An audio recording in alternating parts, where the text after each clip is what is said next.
Want to study in Germany? Then Excella is the best option. Admissions with scholarships available. Call 9881 96666.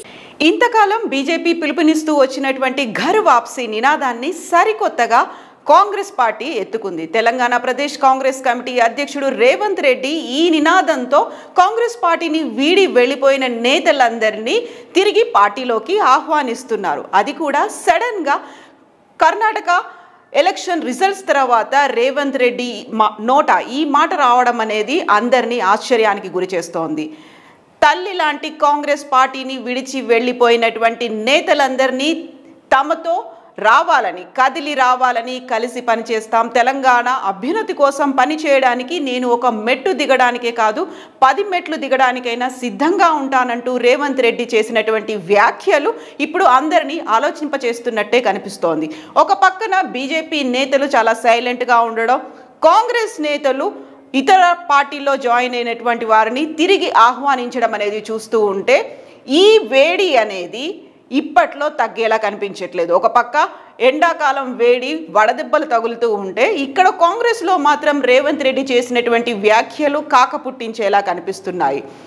కర్ణాటకలో వచ్చినటువంటి రిజల్ట్సే తెలంగాణలోనూ repeat అవుతున్నాయని చెప్తున్నారు. At the same time Vivek Venkataswamy, Etela Rajender, దీంతో పాటుగా పొంగులేటి శ్రీనివాసరెడ్డి ఇలాంటి నేతలు, కొండా విశ్వేశ్వరరెడ్డి ఇలాంటి నేతలందరూ కాంగ్రెస్ పార్టీ నుంచి వెళ్ళిపోయిన వాళ్ళ కోసం నేను పని చేస్తాను, వాళ్ళతో కలిసి పని చేస్తాను, తెలంగాణ ప్రజల అభ్యున్నత కోసం, పార్టీ కోసం, ప్రజల కోసం మెట్లు దిగడానికి 10 మెట్లు దిగడానికి నేను రెడీగా ఉంటానని చెప్తున్నారు.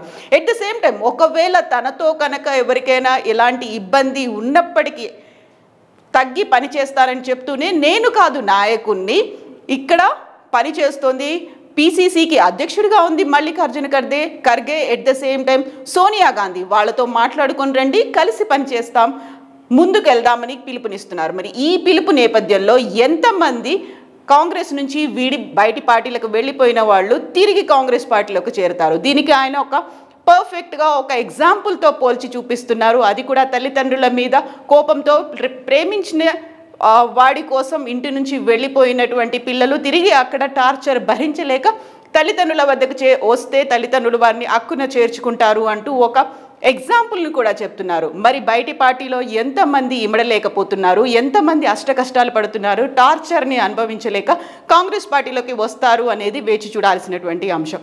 అయితే నిజంగానే ఘర్ వాపసీ నినాదం కాంగ్రెస్కి కలిసి వస్తుందా? ఎంతమంది బీజేపీ నేతలు లేకుంటే ఇతర పార్టీల్లో ఉన్నటువంటి నేతలు కాంగ్రెస్ పార్టీలో చేరుతారు? వాళ్ళందరినీ కలుపుకొని సమిష్టిగా రేవంత్ రెడ్డి ముందుకెళ్తారా? మీ ఆన్సర్స్ ఏంటి? మీ కామెంట్స్ ఏంటి? పోస్ట్ చేయండి.